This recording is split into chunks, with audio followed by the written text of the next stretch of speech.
Louvado seja nosso Senhor Jesus Cristo, para sempre seja louvado. Já estamos neste mês de novembro, celebrando as últimas realidades da nossa vida. A morte, celebramos finados, todos os santos, será domingo, aquilo que para nós é mais fácil celebrar no domingo, essa expressão da nossa fé, em comunhão com os santos, aqueles que já nos precedem na eternidade e estão na glória de Deus. Lembrei o Beato Mariano de la Mata, Padre Donizete, pessoas mais próximas de nós, mas quantos santos, não é? Então, a Igreja Celeste, a Igreja que está padecendo, no purgatório, e a Igreja peregrina que somos nós, e que nos deixamos iluminar pela palavra, pela vida de igreja, neste caminho, nos fortalecendo para que a nossa fé e esse amor que deve nos orientar pelos caminhos da vida, possamos chegar lá na meta um dia, entregando ao Senhor todo esse esforço, nossa resposta ao chamado que Ele nos faz. E a palavra de hoje mostra aí, na carta aos Filipenses, primeiro Paulo falando de tudo aquilo que ele realizou, e como os judeus falavam da circuncisão, dos ritos que tinham a acontecer, e ele dizia em resposta a estes que se tornam cristãos, mas que se apegam tanto a esses ritos, que ele teria muito que se vantar, que se vangloriar de todas estas coisas, como também um currículo que ele apresenta, como um fariseu, como alguém que fez todo um caminho maravilhoso, mas ele diz que ele considera tudo isso uma perda diante de Cristo, que ele encontrou e que se tornou a paixão da sua vida, Era aquilo que ele tanto esperava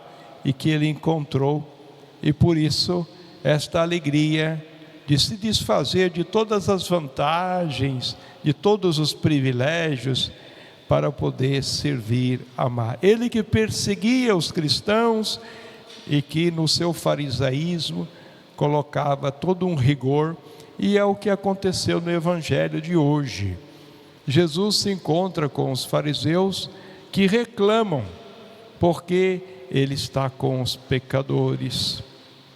E Jesus conta a parábola, essas duas parábolas, falando da ovelha perdida, que o pastor prefere deixar as 99 e ir de encontro àquela que se perdeu, e trazê-la nos ombros, com toda alegria, convidando a todos para que festejem, que se alegrem, porque ele encontrou aquela ovelha desgarrada. E também, é claro, a moeda, da senhora, aquela moeda preciosa para a sua vida, para o seu dia a dia, para o sustento, quem sabe, encontrou. E assim, todos se alegrem com ela. É para dizer que Jesus está nos ensinando a não ficar numa elite de privilegiados, que cumprem tudo certinho, bonitinho. Por isso passou também Paulo e deu o seu exemplo, mas ele pede para que todo cristão, e nós hoje estamos vivendo situações bem complicadas, de pessoas que pensam que têm a verdade, que é o dono do mundo, e às vezes pensa que é mais do que Deus, até mostrando decretos, dogmas, ritos rígidos, nos quais a gente deve se apoiar para se salvar, para estar na verdade. Mas Jesus se despoja de tudo isso, ele vai com os pecadores, com os lascados, com aqueles que não tiveram privilégio nem de estudar tudo isso que a lei apresentava, né? Mas que com sua reta intenção, com suas falhas, com seus pecados, no encontro com Jesus, faziam festa. A festa dos pecadores, a festa dos pobres, mas que tem Deus como sua riqueza. E é o que Jesus está fazendo. Não é o banquete daqueles que estão lá gozando do bom e do melhor, né? E de repente pensam que eles são donos do mundo. Não, a humildade que Jesus, manso e humilde, nos ensina, de estar ali também na cruz, sofrendo tudo. Ele foi condenado por todas as leis, mas tudo manipulado, né? Tudo forjado. E ele foi vítima dessa enganação na cruz. E dizendo: Pai, perdoa-lhes, eles não sabem o que fazem.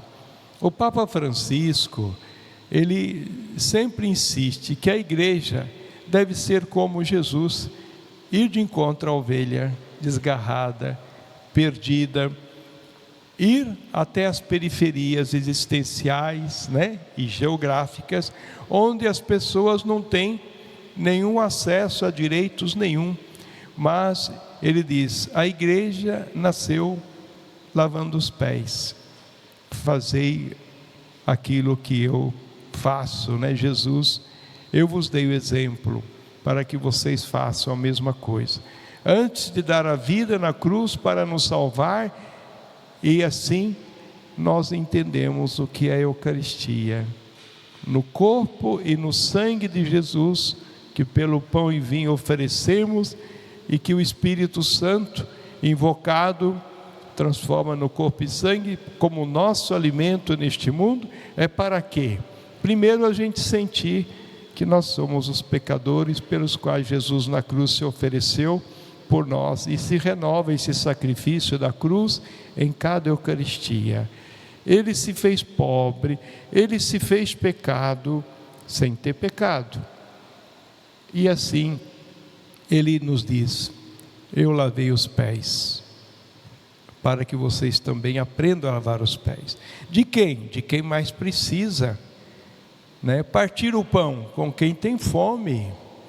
E assim, esta é a realidade que Jesus nos deixa. Em cada Eucaristia, além de sermos nós privilegiados como pecadores, de tê-lo no banquete, nos alimentando, nós também aprendemos na Eucaristia a estender a nossa mão àquele que está no pecado, aquele que está distante da igreja, né?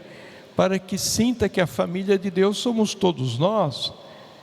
Porque Jesus veio ao mundo? Para reunir a família de Deus que está dispersa pelo pecado.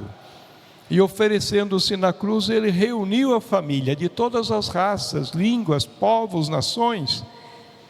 E é tão bom a gente olhar o diferente, né? Aquele não só pela cor, pela língua, mas que pensa diferente de mim, que às vezes me faz sofrer, viu? Não é fácil engolir certas ideias, posições políticas, religiosas e de outros tipos também, mas sabermos que nós somos uma só família. É preciso sempre saber escutar, entender além das palavras. A criança, quando está balbuciando, até os pais gostam de completar, ou entendeu, tá bom. Quando se ama é assim, mas a gente é tão complicado, porque a pessoa fala uma coisa, a gente já interpreta outra.